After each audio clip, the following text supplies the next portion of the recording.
Welcome back to Everything Whiskey. I'm Callum, And I'm Sam. and today we're having a look at the Yamazaki 12.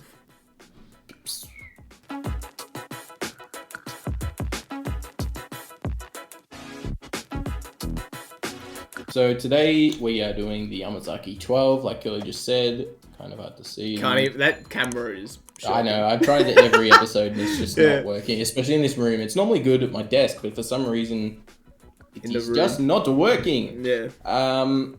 Yeah, so Yamazaki 12, we just did the Yamazaki Distilled Reserve and the Hakushi Distilled Reserve. I'm not sure what order it'll be coming out in. I assume that Yamazaki order. first, I would imagine. Yeah, it's probably going to be in the order that we're doing it in now. But basically, the Yamazaki, just in general, the line, just as a recap for the first one, I'll go through it quickly.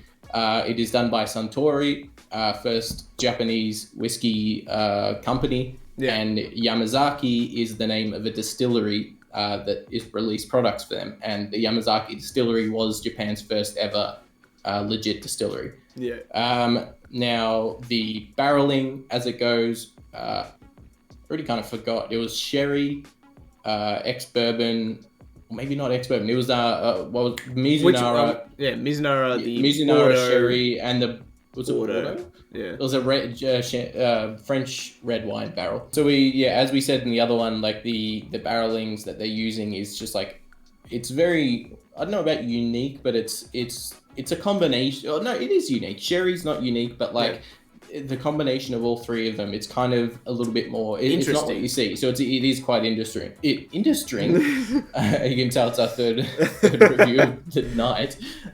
Basically, French red wine barreling is not used that much in whiskey.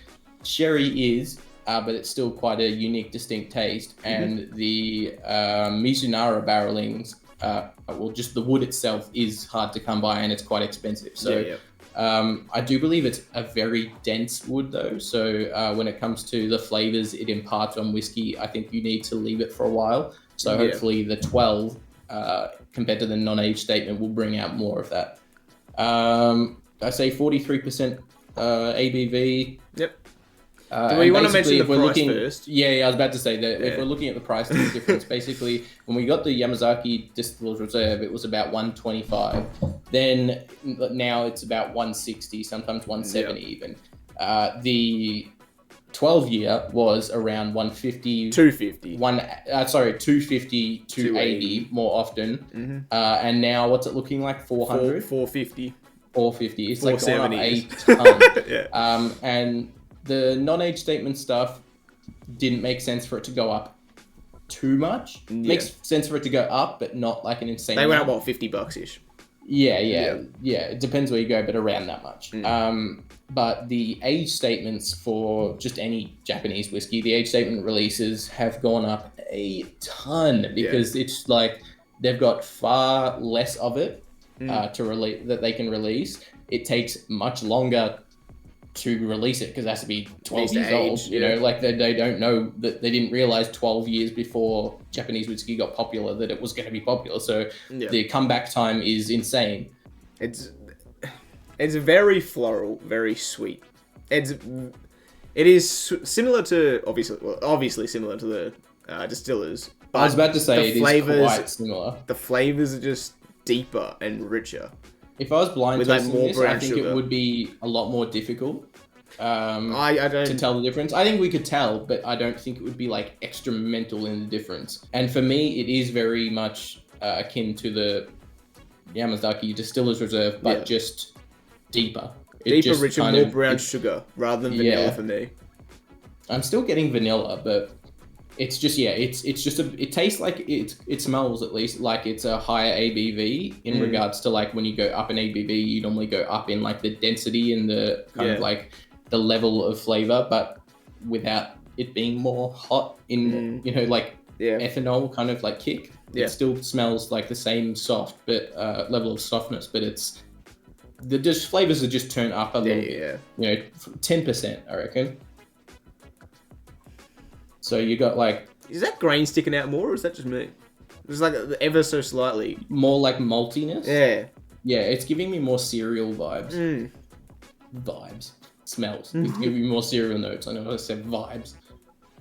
That honey's jumping out as well. The Actually. honey and Yeah. the dark fruits, the raisins are there. I Yeah. feel like in the Distillers Reserve, I got a lot of raspberry and strawberry, Yeah, you were and saying this that. is more on the raisin side of things. Like it's more sherry. It's like it's got a higher kind of sherry percentage Well, I was getting more of the dark fruits on like the normal Yamazaki. than me. Yeah. Anyway, So, like, I'm not really noticing that, but it smells darker for me. It smells darker, not an insane amount more, but just a little bit darker. It can't. I mean, it's what you'd expect from having a higher age statement. I would really like to know what the non-age statement is. Yeah. but I'm assuming it's at least 4 years older. I'm gonna jump into the taste.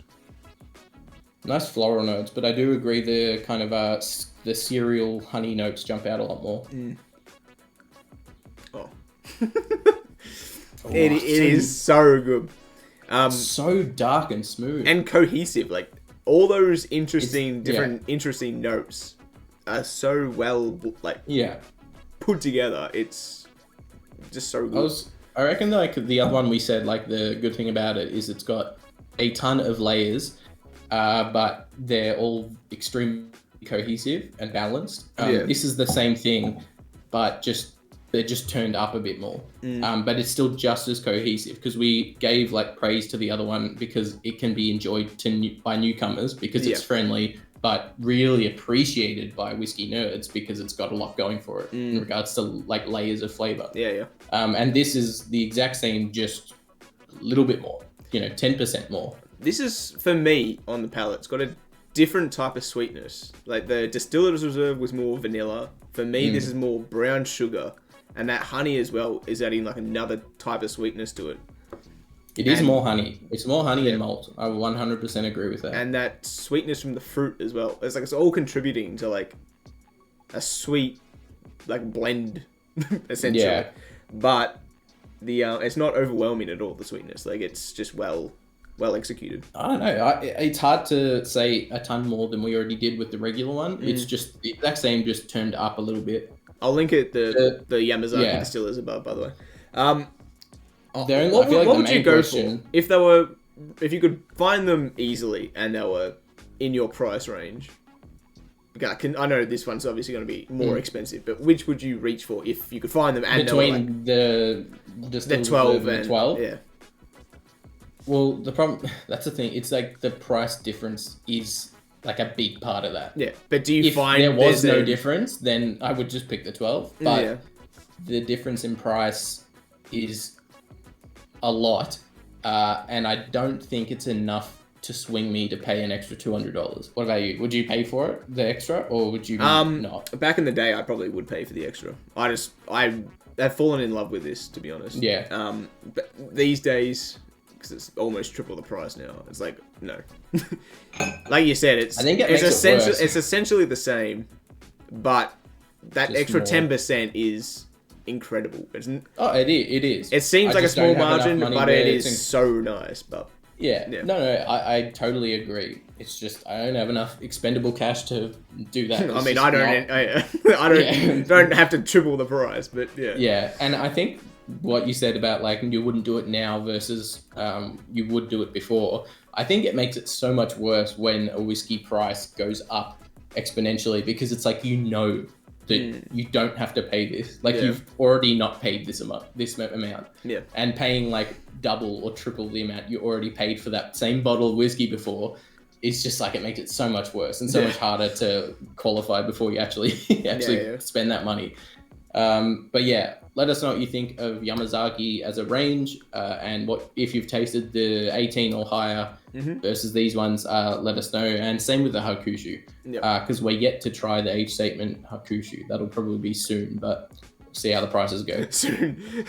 Soonish. When we're who knows, millionaires, actually. we'll I don't- try it. yeah. Would have to be. Yeah. Unless someone wants to donate a friggin' $600 bottle of whiskey.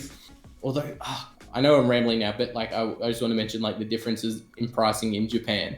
Like the Golden Gold, Nika Golden Gold behind me is like $500 in Australia, but in Japan it's like 80 or something like that. So if anyone in Japan is getting Hakushu 12 for like $50, We'll pay for the postage. We've got a transaction offer for you. We'll give you double that, and it's Yeah. still making a profit. Oh, not a profit, but it will still make sense for us.